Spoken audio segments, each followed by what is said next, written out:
Voici toutes mes déceptions de l'année. Je veux offenser personne, même si je pense que c'est impossible avec cette vidéo que je n'offense personne, mais personnellement je n'ai pas aimé. Ouais, ça tire un peu à balles réelles en vrai. C'est parti pour mes déceptions de l'année, j'en ai quelques-unes. Il y en a très peu que j'ai dans ma bibliothèque, mais il y en a quand même quelques-unes. C'est fou ça. C'est pratiquement les seuls livres que j'ai pas acheté à ma librairie, c'était des déceptions. On est le 25 novembre et je me suis dit qu'on était assez en fin d'année pour faire mes déceptions de l'année. J'espère ne pas en avoir d'autres avant le 1er janvier. Au pire, vous le verrez sur mon Insta ou ici, je ferai une petite review un peu rapide, mais là c'est vraiment une vidéo dédiée pour toutes mes déceptions. J'ai repris mon petit carnet de lecture. Carnet de lecture d'ailleurs qu'il va falloir changer car on est bientôt à la fin de l'année. En vrai, il me reste un peu de place, mais j'aime bien le truc de faire un bilan, d'avoir un carnet par année, de faire les challenges, de remplir les trucs, enfin. Donc celui-là je l'ai ramené pour pouvoir me souvenir de tout ce que j'avais pensé de mes lectures. Pour mes déceptions, ça va être principalement des ouvrages que j'ai notés moins de 3 étoiles, donc 2,5, 2, 1. Généralement, j'ai du mal à mettre des mauvaises notes. Après, là, plus je lis, vu que j'ai beaucoup lu cette année, je commence à quand même mettre des mauvaises notes. J'en ai jamais mis autant, je pense. Mais encore, c'est pas beaucoup. Voici toutes mes déceptions de l'année. Et encore, il y en a une qui est pas là non plus. Mais pour un total de combien de livres j'ai lu cette année? J'ai pas encore fait mon total de livres lus, mais environ... Attendez. J'ai un peu pété un câble du coup cette année au niveau de lecture, j'ai jamais lu autant. Mais je crois que j'avais tenté en plus il y a pas longtemps. 5 et 5, 10, 12 et 12, 24, 35 et 6, 59. Plus 4, 76. Ça fait beaucoup de livres. Donc sur 76 livres lus, c'est quand même pas mal qu'il y ait que ça comme grosse déception. Ça veut dire qu'en général, c'était plutôt ok. Dans la moyenne, on est plutôt bon. Par contre, on commence. Est-ce qu'on fait en chronologie ou est-ce qu'on fait par genre? On va faire en chronologie. Le premier qui m'a déçu, je crois que en plus c'est une de mes plus grosses déceptions de l'année, ce serait... Voyons voir. Et oui, ma première déception de l'année n'est autre qu'un livre que j'avais tellement attendu. Pour le premier tome, j'avais adoré, surkiffé. Le deuxième tome, j'étais un peu mitigée. Et le troisième, c'était vraiment pas pour moi. Je ne comprends même pas qu'on puisse aimer ce livre. J'ai trouvé que c'était redondant. Je veux pas trop spoil, mais je sais pas trop ce que je sais plus ce que je peux dire ou pas, mais j'ai un peu trouvé que c'était du vu et revu par rapport à ce qu'on avait déjà vu dans la série, que ça apportait rien, qu'au final la conclusion des tomes c'est la même. Ça nous apporte une ou deux peut-être choses intéressantes dans l'histoire, mais ça vaut vraiment pas toutes ces pages juste pour ça. Et en plus les personnages, mais on dirait deux ados en chaleur qui n'arrivent pas à se lâcher. C'était vraiment ouais, vraiment pas.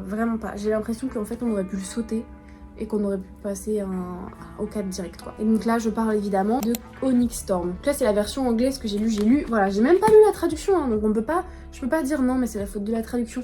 J'ai lu l'original et je n'ai pas aimé.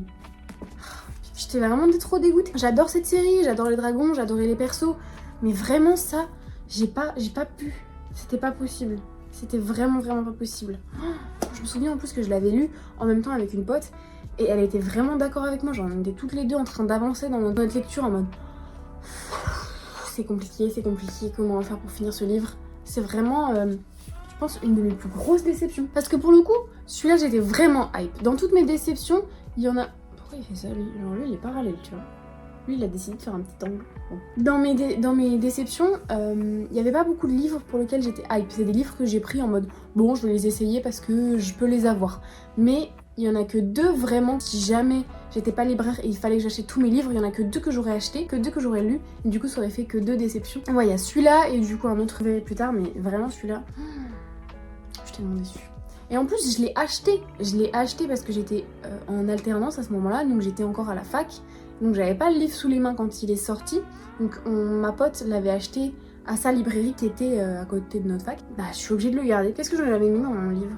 Dans mon petit carnet. J'avais marqué grosse déception, j'attendais la suite de Force Wing avec impatience, du coup je suis trop déçue. On aurait dit une fiction Wattpad de deux ados en chaleur, l'écriture était vraiment terrible aussi. Le pire je pense a été que c'était limite la même chose que le tome 2, je comprends pas ce que les gens ont pu aimer. Voilà. Et après il y a mes citations favorites et j'ai mis il y en a pas, c'était trop nul, je suis vraiment dégueu. Ouais, et en plus c'était 640 pages, donc 640 pages de nul et j'ai mis 1 étoile et demie. C'était vraiment, celui-là c'était vraiment dur. N'hésitez pas à me dire vous si vous les avez bien aimés et pourquoi vous les avez bien aimés, qu'on en discute, parce que vraiment, j'aimerais bien vraiment comprendre ce que vous avez aimé dedans, parce que moi ça m'échappe, vraiment m'échappe ce qui est dans cet ouvrage. Deuxième déception de l'année avec un 2,5, ce sera Valentina. Ouais. Je suis pas très dark romance de base. En vrai, il y en a des bonnes et il y en a vraiment des mauvaises.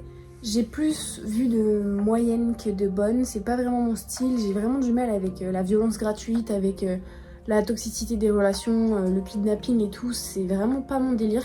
Et qu'il y ait juste une attirance sexuelle entre deux humains, enfin, pour moi, je sais pas, je pense que je suis beaucoup plus attirée par les romances un peu mimi, cute, avec vraiment de l'amour, de l'alchimie et tout. Là, c'est vraiment juste un endroit où il y a de la violence et des fois, après, je veux pas me mettre à dos toutes les lectrices de dark romance, hein, je veux bien, justement, j'essaie de comprendre. Et il y en a que j'ai beaucoup aimé, genre là, bon, ça n'a rien à voir. J'ai adoré Inside Mac et les Davison, j'avais bien aimé aussi. Donc, il y a des trucs un peu dark, fantasy, pas du tout, dark romance que j'ai beaucoup aimé, mais vraiment Valentina pour moi, et les plus gros titres en fait que j'ai lus, parce que j'ai lu Lightstone aussi, c'était pas si mal, mais c'est vraiment pas un coup de cœur. Pareil en fait, la violence dedans, ça me... Genre, mais pourquoi faire? Pourquoi faire? Enfin bon, voilà, donc j'ai lu Valentina, je n'ai pas aimé. Par contre, j'ai trouvé la plume très très addictive. Ah oui, petite parenthèse, je les ai empruntés à ma librairie. Je ne les ai pas achetés, mais je les ai empruntés pour pouvoir tous les avoir. Il y en a juste un que j'ai pas, qu'on n'avait plus au rayon.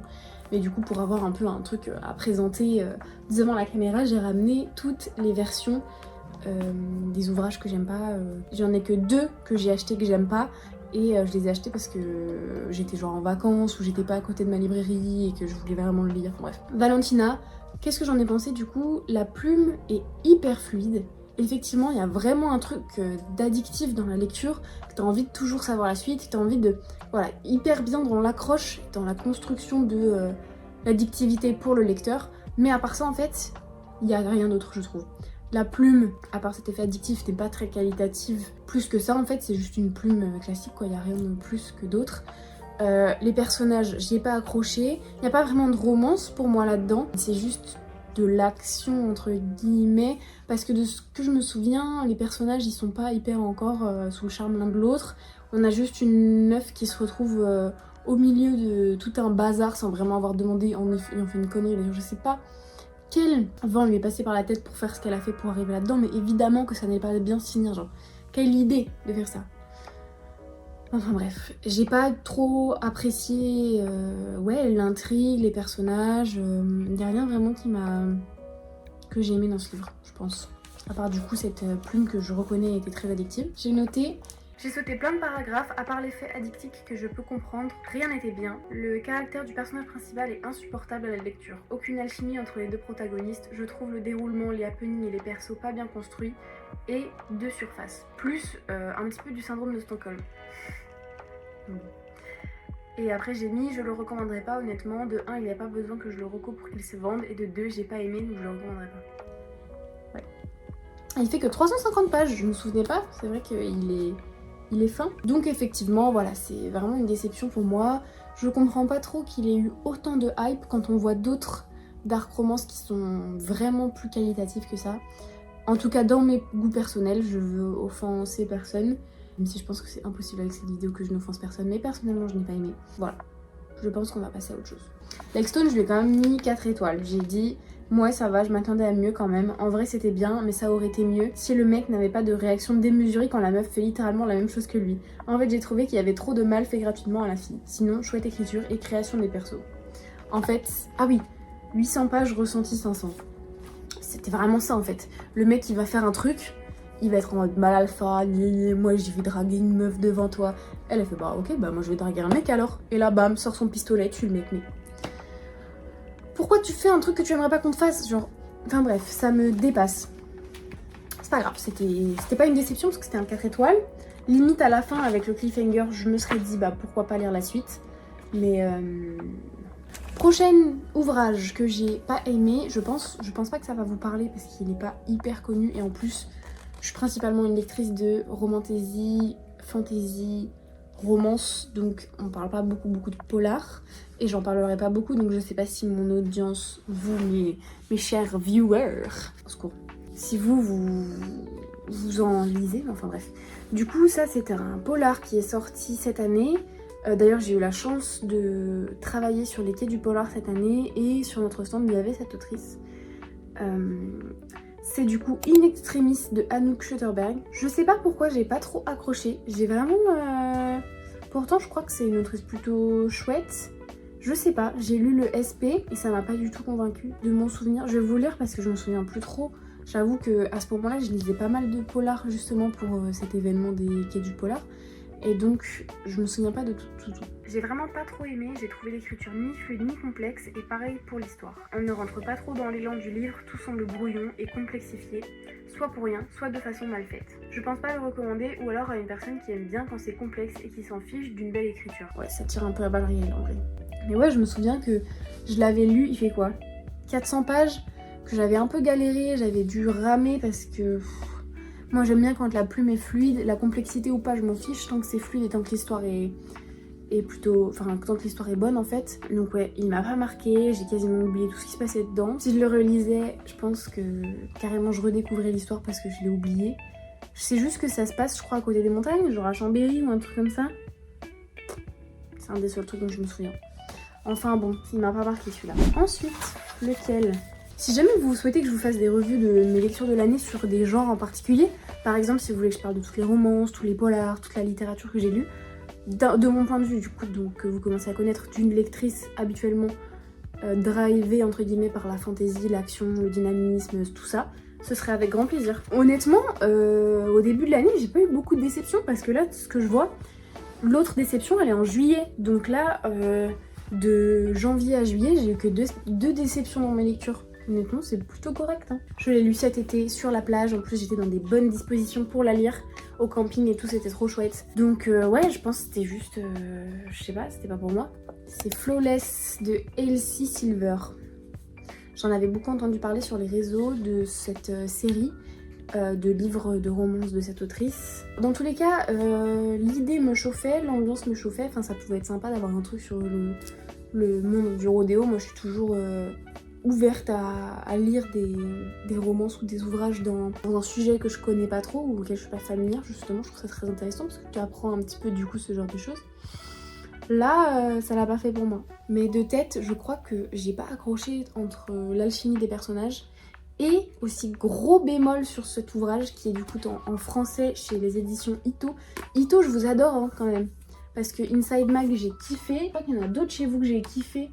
Que j'ai pas là. Witch and God, j'ai kiffé. Je sais qu'il y en a chez vous que j'adore. Soit genre je kiffe ce que vous faites, soit je passe à côté. Donc là, vraiment ce que je voulais dire du coup pour la maison d'édition, c'est que l'édition a mal été faite. Il y a des coquilles dans les phrases, il y a des erreurs de traduction, des phrases qui n'ont aucun sens, des fautes d'orthographe. C'est pas possible en fait. Surtout que l'ouvrage est sorti depuis longtemps en plus. C'est pas comme s'il venait de sortir. Enfin, ça y est, faut changer là. Là, faut enlever les coquilles du livre, il faut refaire une édition. Faites quelque chose. Parce que moi, ça m'a vraiment sorti de ma lecture. Ça m'a fait... Déjà que je m'accrochais pas trop au personnage, ça m'a encore plus détachée. Pour conclure, qu'est-ce que j'en ai écrit sur mon petit carnet? Alors là, j'ai pas du tout accroché à l'histoire et à la traduction. C'était horrible. Grave déçue. Je testerai peut-être la suite en anglais, mais pas sûr du tout. Et là, honnêtement... Après la tête froide du coup parce que généralement je l'écris mes trucs direct après avoir lu le livre. J'ai tellement d'autres choses à lire que je pense que je vais me passer du reste de la série sauf si vous me convainquez. Sauf si vous arrivez à me convaincre vraiment que c'est un banger, mais si jamais j'ai l'occasion de les avoir gratuitement dans le sens où il y a une pote qui en veut plus, qui se débarrasse ou que... Je sais pas. Si j'ai l'occasion de les lire sans dépenser des sous, peut-être que je les lirai. Mais je pense pas en tout cas acheter la suite, ça c'est... Vu comment j'ai pas aimé le premier, bon vous allez me dire c'est que 8€, 9€, 7,90€, je préférerais dépenser 7,90€ dans un autre ouvrage qui a plus de probabilité de me plaire. Enfin bref, c'était tout pour Flawless, pour lequel j'étais vraiment déçue et j'étais vraiment triste d'être déçue, c'est ça le truc. Déception suivante, on enchaîne les 3 dernières déceptions depuis octobre, donc là en un mois et demi. J'ai eu 3 déceptions, c'était un peu dur pour mon petit cœur. Ashes Falling for the Sky. Alors là, je n'ai tellement pas compris toute la hype qu'il y avait autour de cet ouvrage. C'est... Je suis un peu tombée à côté, je pense encore. J'ai trouvé que la structure était mal faite, que j'ai bien aimé les personnages en tout cas. Les deux protagonistes, ça va en vrai. Mais je pense que le mec qui baise à droite à gauche, qui est nonchalant et tout, c'est pas pour moi. Ça m'intéresse pas. C'est vraiment genre, je peux pas me le voir. Je crois juste ouais que l'effet bad boy, moi je baise qui je veux, quand je veux, ouais il y a des sentiments, mais je vais quand même aller voir d'autres meufs. Je crois que ça me fait souffler trop fort. C'est vraiment pas mon délire. J'ai trouvé que ça faisait très ado en fait. Pourtant il y a des scènes de cul, hein, mais on dirait un truc pour adolescents. Ça fait pas adulte. Et les informations, ou les un peu, c'est pas vraiment des plot twists, mais les grosses infos un peu waouh, c'est en mode ça débarque de nulle part. Y a pas de structure, c'est comme si on pouvait faire bon, on va tirer au loto, lequel on prend, hop, celui-là. Vous voyez, il n'y a pas de construction autour, c'est vraiment juste hop. Et des fois, c'est bien utilisé, c'est bien traité par contre certains traumatismes, mais il y en a d'autres qui sont un peu passés sous le tapis. On choisit les traumatismes qu'on met en avant et qu'on développe bien, et puis d'autres on n'a pas le temps, on les met un peu sur le tapis, on les met quand même là parce qu'il faut qu'ils servent dans l'histoire, mais par contre les répercussions et tout ça, flemme un peu. Bon, je suis un peu dure, mais bon, je lirai pas la suite, malgré la fin, et en plus... l'alternante qui a pris ma place à la librairie, c'est très négatif. L'alternante qui a repris mon poste à la librairie, elle aimait bien cette autrice. Je sais pas si elle a lu celui-là, mais elle a lu l'autre série qu'elle a faite. Et elle avait beaucoup aimé, donc je pense que je continuerai pas cette série, mais si j'ai l'occasion, je lirai peut-être, du coup, les autres qu'elle a fait. Je verrai ce que j'en pense. Finissons comme toujours par mon petit écrit. Donc 3 étoiles. Alors j'avoue ne pas être conquise par cette lecture. Les événements ou révélations durant le livre m'ont paru brutes et sortis de nulle part. Ça donne une sensation de manque de structure à l'ouvrage. Sinon les personnages sont plus ou moins cohérents, malgré que je n'ai pas réussi à m'attacher à eux ou à apprécier leur alchimie. Certains sujets sont bien traités, mais d'autres et leurs conséquences balayées. Plus j'y réfléchis, plus je trouve de défauts à ce livre. 2,5 étoiles finalement. Ouais, c'était pas glorieux. Ensuite on passe à la moins bonne note de toutes mes lectures. Il reste plus que 2 ouvrages et celui-là c'est le moins bien noté. C'est vraiment, je l'ai pas fini et en fait je l'ai lu, j'étais mais c'est pas possible. J'en ai entendu parler des louanges, je l'ai vu sur TikTok sur plusieurs booktokers qui étaient en mode j'adore, et j'étais en mode mais je veux trop le lire, ça a l'air trop bien. En plus c'est mariage arrangé, j'adore les mariages arrangés comme trop, donc allez go.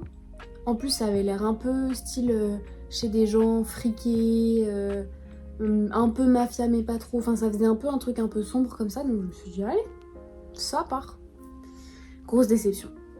Et je parle de Price of Legacy de Anita Higgins. Je voulais trop l'aimer en plus, je suis trop déçue d'être déçue, je suis trop déçue de pas avoir accroché, mais vraiment, je sais pas, les personnages n'ont pas du tout touché. En fait j'avais l'impression que tu prenais les personnages, tu les mettais en face, tu leur enlevais leur énorme ego, tu leur dis bah discutez comme des personnes adultes, et c'était fini, il n'y avait pas de livre en fait. Tu fais ça et il n'y a pas d'intrigue. En plus vu que je déteste la façon de faire des fois dans le livre, de la miscommunication, de manque de communication, ça vraiment ça me rend fou, je déteste.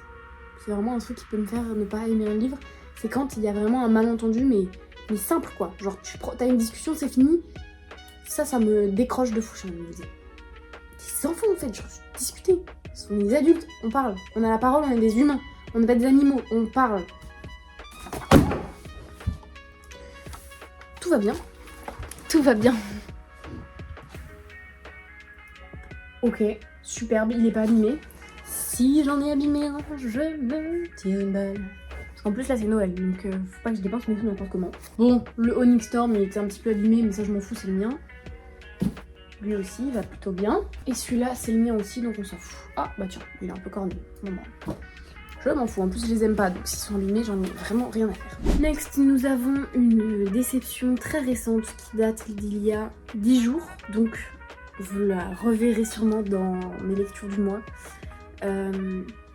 C'est un tome 2 d'une duologie que j'ai adoré. Le tome 1 c'était un énorme coup de cœur. Donc quand j'ai vu que le tome 2 sortait, j'étais trop contente.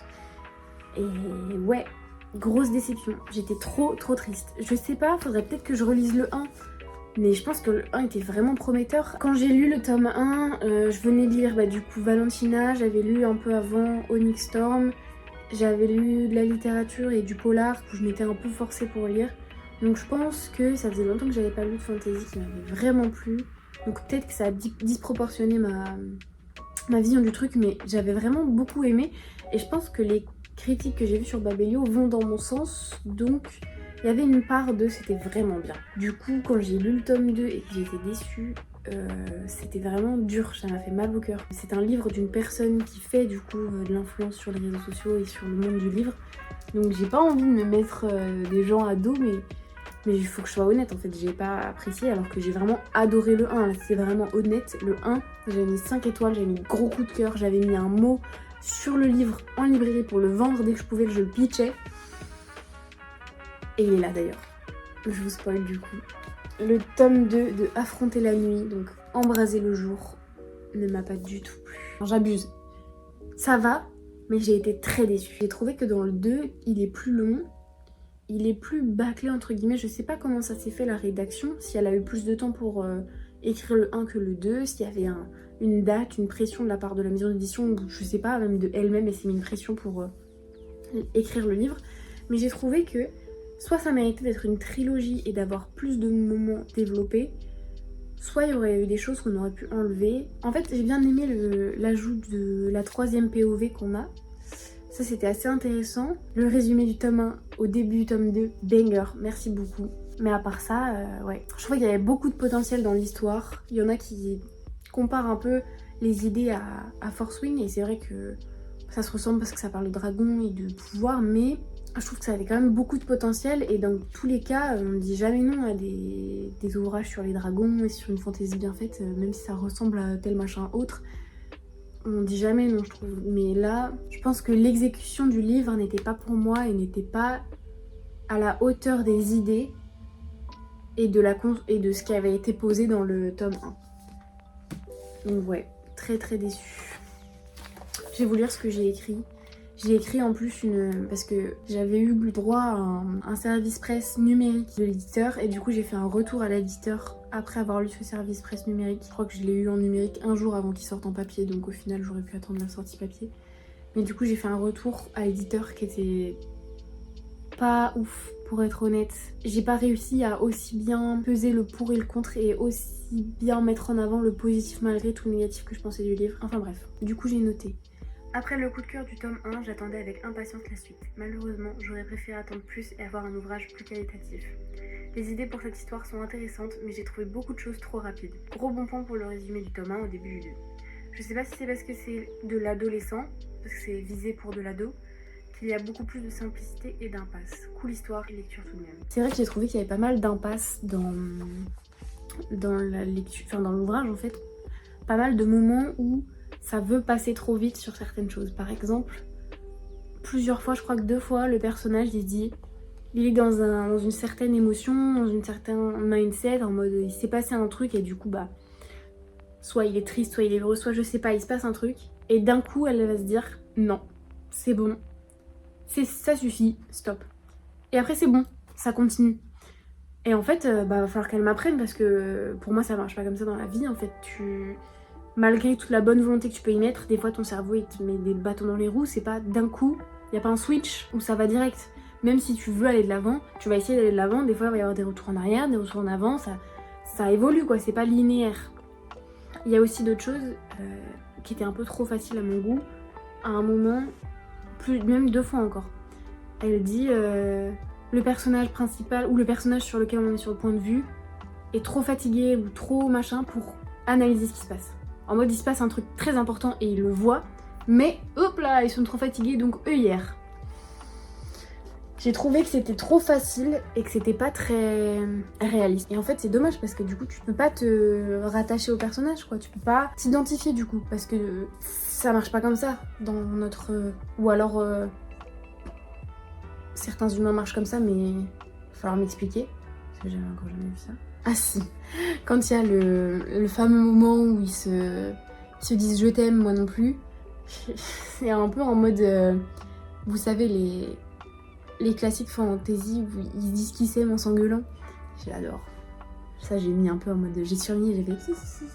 Ouais voilà c'est ça. Et puis ah oui bah du coup si je peux faire un dernier retour et après je m'arrête là parce que j'ai quand même bien blablaté. Sur le personnage principal, le mec, j'ai trouvé qu'il avait un peu perdu en pertinence, qu'il était devenu un peu trop obsessionnel avec la personne qu'il aime du coup. Que ça efface sa personnalité et qu'en fait il ne vit que plus pour elle. Hein, il ne vit plus que pour elle, c'est mieux. Et ouais, ça m'a un peu dérangée parce que c'est pas ça en fait, donc c'est dommage. Et bien c'était mes déceptions de l'année en lecture. Il n'y en avait pas tant que ça en fait, ça va. Et puis en plus vu que j'ai la chance de pouvoir emprunter mes lectures, et la plupart je les ai pas achetées, donc je suis pas en mode purée, j'ai dépensé de l'argent dans des trucs que j'aime pas. Donc ça va. Et j'ai lu quand même beaucoup de choses chouettes. Donc attendez bientôt la vidéo coup de cœur de l'année. Ça va être cool ça aussi. J'ai hâte. Sur ce, je vous fais des gros bisous. Prenez soin de vous. On se retrouve très vite. Bye bye.